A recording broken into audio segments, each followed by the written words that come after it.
gentlemen, here's Frankie Howerd. Frankie Howerd's career had the ups and downs of a roller coaster, but for 45 years he was one of Britain's funniest comedians. Well, don't take a vote on it. The prologue. Frank was probably very unaware of political correctness, certainly as far as women were concerned. Silly old bag. He insulted me, but he warmed to me. He said, "Are you this common as muck person that I'm supposed to be working with for this season?" Oh, there's a lying cow. The studio would get a brand new studio. He put it on and he'd look scruffy, because that was Frank. Trust him to stick his oar in, big head. He was the only man I ever knew could get a cold audience eating out of his hand inside 2 minutes. You will pardon you. When I was a gas man, I used to work for them. And it was common as muck, that one there. Join her over here. No. I used to be a gas... Shut up! Loosen something. Poor soul. Poor, nothing worse, your knickers out of focus. Francis Alick Howerd was born on the 6th of March 1917 and spent his childhood in Eltham, southeast London. He became a filing clerk, but his first love was amateur acting. Frank had a way of delivery, and his way of delivery had started naturally by being a very nervous person. So when he went for an audition to Brada, which he wanted to be an actor.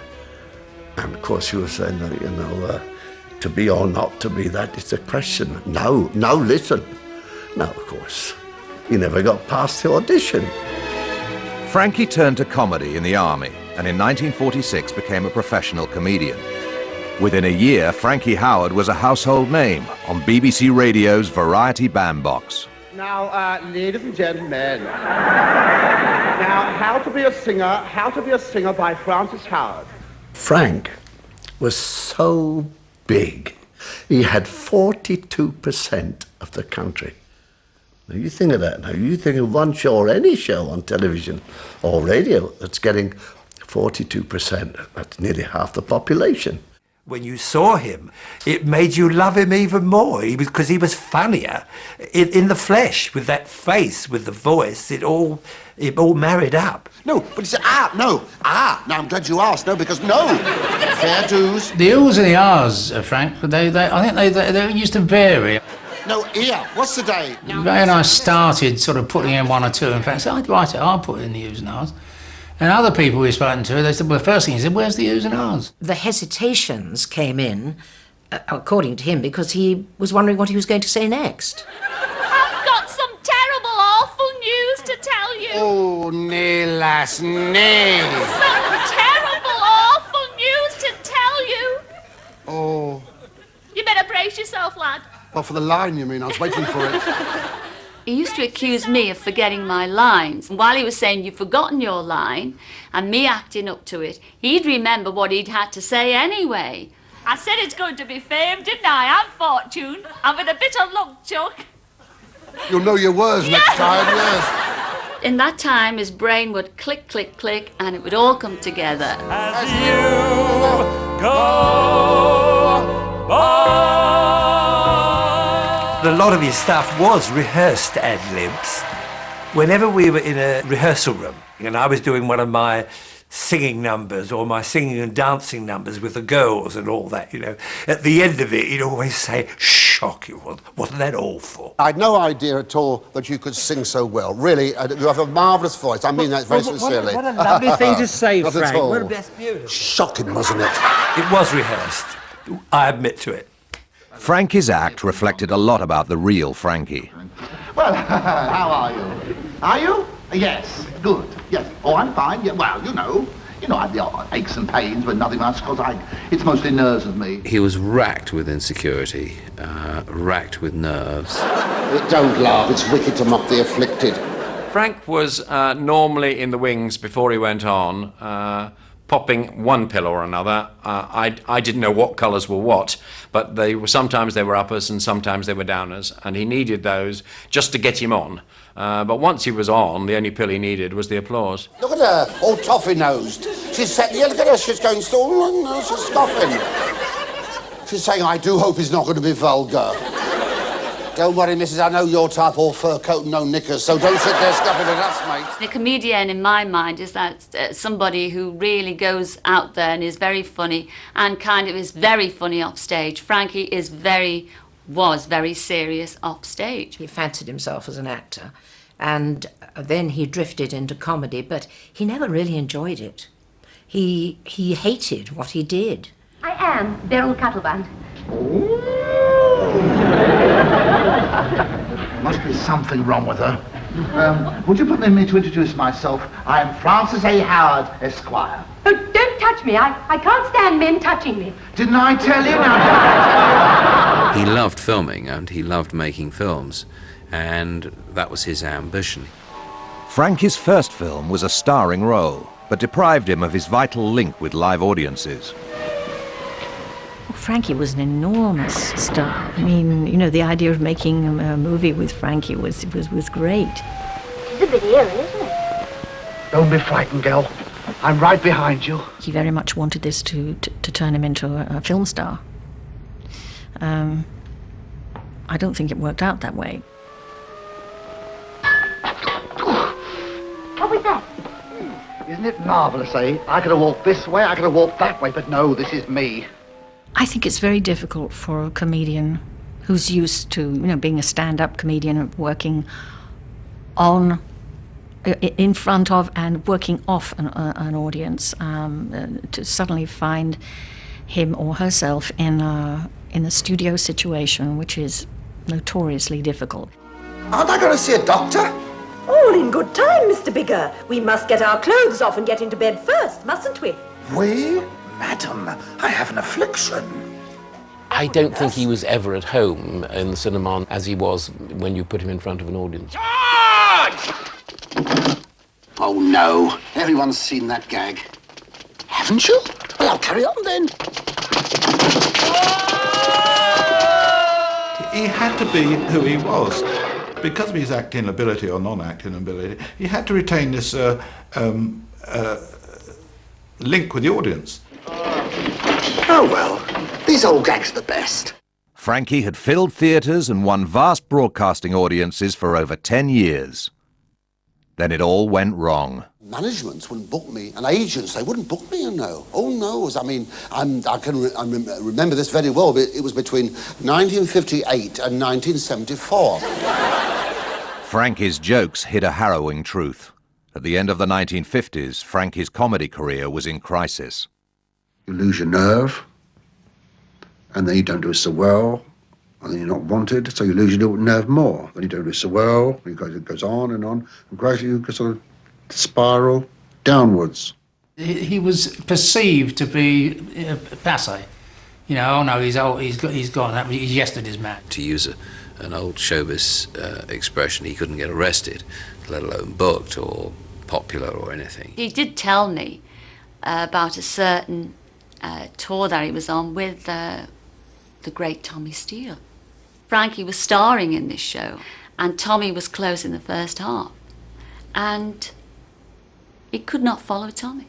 And within a matter of weeks, the billing was switched. It was awful to witness the bills being taken down and new bills being taken up. You know, Frankie Howerd being top of the bill to being put at the bottom of the poster.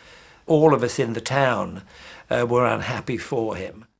The BBC's head of light entertainment made Frankie's future clear to his writers. We said we would love to write a series of Frankie Howerd. He said, no, he's finished. But Frankie's resurrection came from BBC television and the early 60s craze for political satire. Without any regular work, Frankie had tried a new act at Soho's establishment nightclub. About time. I've been waiting a hell of a time here to get on. It's 25 to 12. Frankie, of course, did what he always did, which was to ring every scriptwriter in the world and demand jokes. And it was always for nothing. You know, it was always an old pals act, you know, and we all did it. And we all did it and loved doing it. And to this day, Simpson and Galton moan about the fact they never got paid for it. Well, nobody got paid for it. It was, I think there's so much admiration for Frank and all this great talent being wasted. Everyone blames Macmillan for sacking half the government last year. You see, everyone blames Macmillan for sacking half the government, but you see, I don't. No, I'm sorry, I don't. I don't blame him. I blame her. From being, you know, virtually finished, I mean, he became the biggest thing in the country again, almost overnight. It was confirmed by doing A Funny Thing Happened on the Way to the Forum, which gave him enormous reclam in the West End for a whole year. Tomorrow, comedy tonight. With a hit West End show and a new film career, Frankie Howerd had gone from has-been to headliner. And over there you see our swimming pool. Oh, yes. It stops a little short of Wembley, doesn't it? Well, of course, we are trying to get something a little bit more ambitious. Such as a hip bath, perhaps. Sometimes he was troubled. He wanted you to do all the talking. He was trying to draw things out of you, and not altogether nice things. He used to love asking people very embarrassing questions about their personal life. Whether he was just nosy and trying to get at your sexual life and proclivities, I don't know. But he was very interested. He lived a secret life, really. I mean, his personal life was well hidden, and I think he would do anything to deflect attention from himself. Cheeky. Excuse me, you're here. I didn't expect you so soon. When the 1960s began, Frankie Howerd was an almost forgotten stand-up comedian. When they ended, he was one of Britain's biggest comedy stars. Oh, what are you doing? Blubbing. Pardon? Blubbing. Ah, poor little Blub. Blubber. He's having a whale of a time. Look, if you don't like subtlety, you may as well switch off. Frankie's comic approach could have worrying side effects for his co-stars. He really used to say terrible things. I mean, if you're quite young and you're very conscious of your body and everything, and I was very thin at the time, he used to say something like, "Do you know, she's the only girl I know with two backs," which is mortifying. I've got to get summit off me chest. They won't take long, will it? Another one with a small part. But then I'd go to my mum and my aunties and say, do you know what that Frankie Howerd said about me today? And they'd go, oh, isn't he a card? With nothing else for it, we'll have to do the song and dance. All right then, 1, 2, 3, 4.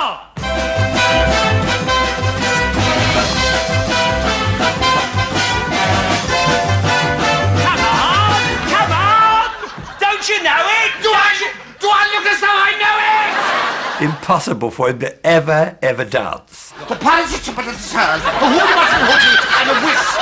I did watch him playing tennis once, and it was the same thing. I mean, when he ran to get a ball, you know, with his racket in hand. I mean, it was nothing was coordinated at all. Yesterday, all my troubles seem so far away. That's yesterday. Well, it sounds more like a fortnight. I walked right into that one, didn't I? I must be the most reluctant straight man in the business. Frankie would tell you straight.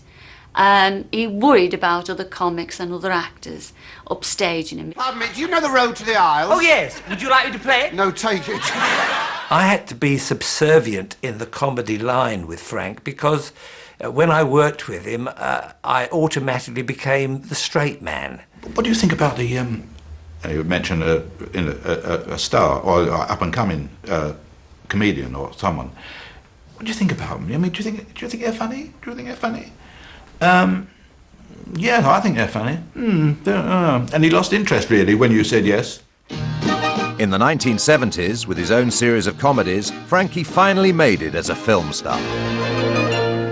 Darling, you know what they say. Don't knock it until you've tried it. He had to have a medieval wig over his other wig, and we had a wonderful hairdresser called Raymond Gao, Raymond had been told not in any circumstances to mention this fright wig that Frankie always wore. And so he waltzed straight into the hairdressing room on the first day, picked it up and said, "What's this bit of rubbish?"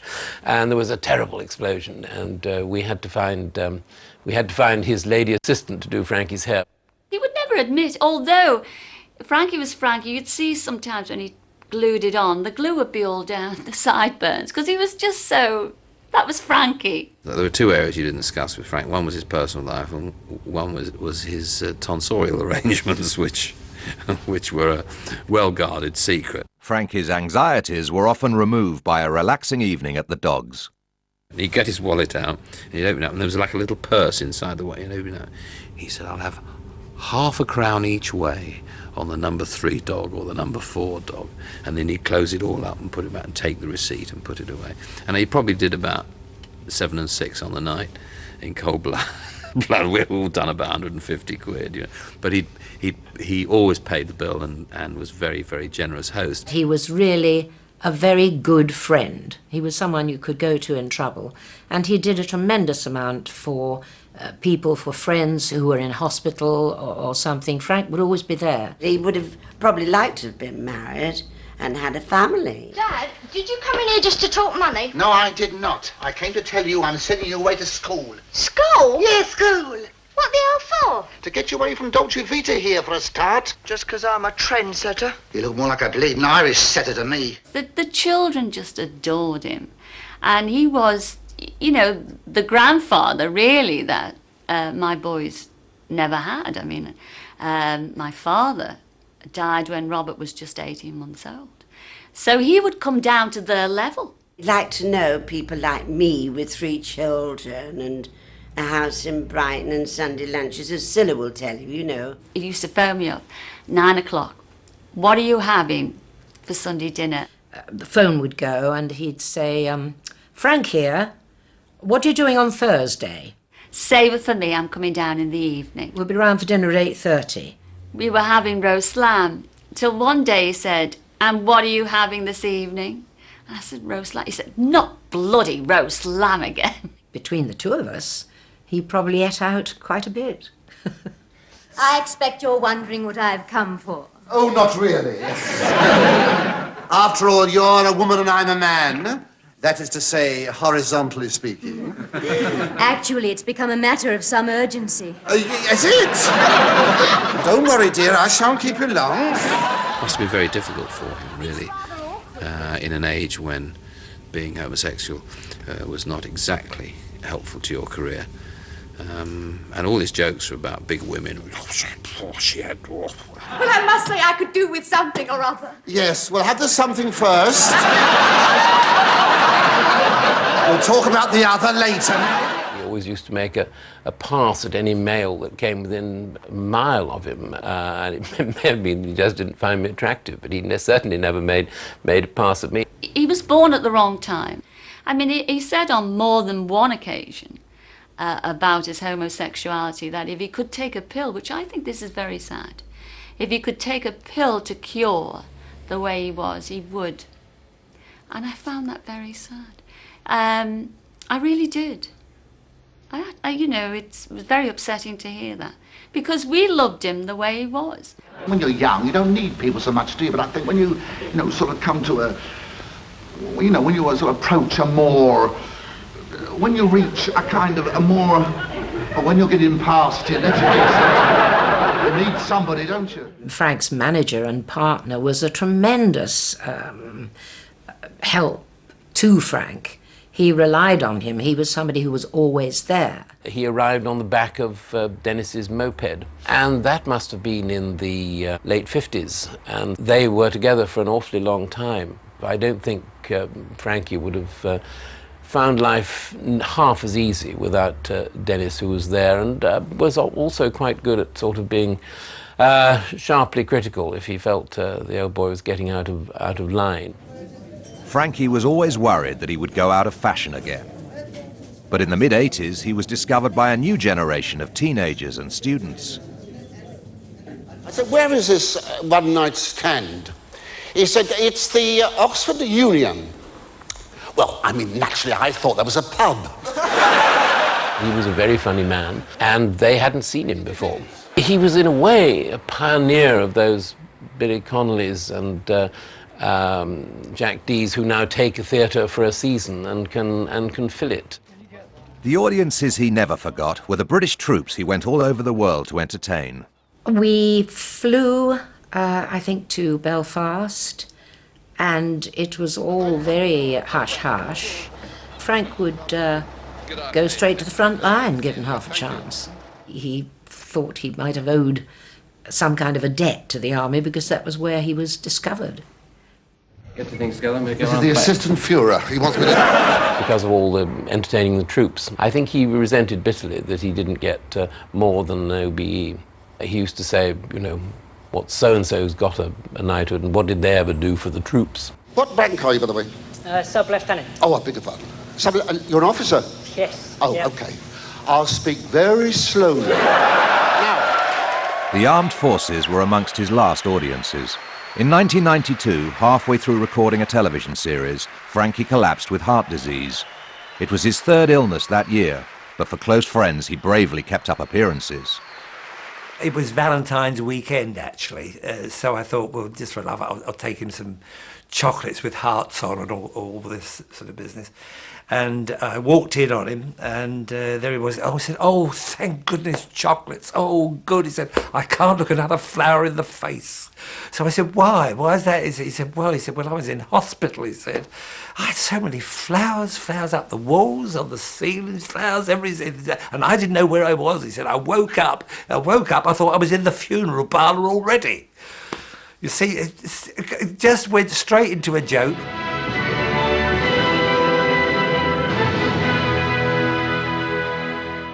The comedian Frankie Howerd has died in hospital after collapsing at his London home. He was 70. I thought he was 67, 68 when he died, and it wasn't until that Dennis, his manager partner, told me that he was in his 70s. And I had a giggle about that. Oh, you fibber, I thought. Down in the meadow, in the little fishy pool, lives 3 little fishes and a mama fishy too. People can do impressions of Frankie. They'll probably do impressions of Frankie for many, many years, probably forever. But there'll only be one Frankie Howerd.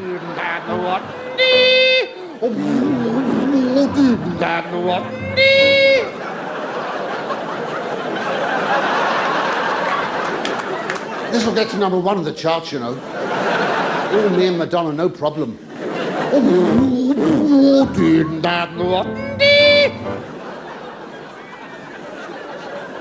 So they swam right over the dam.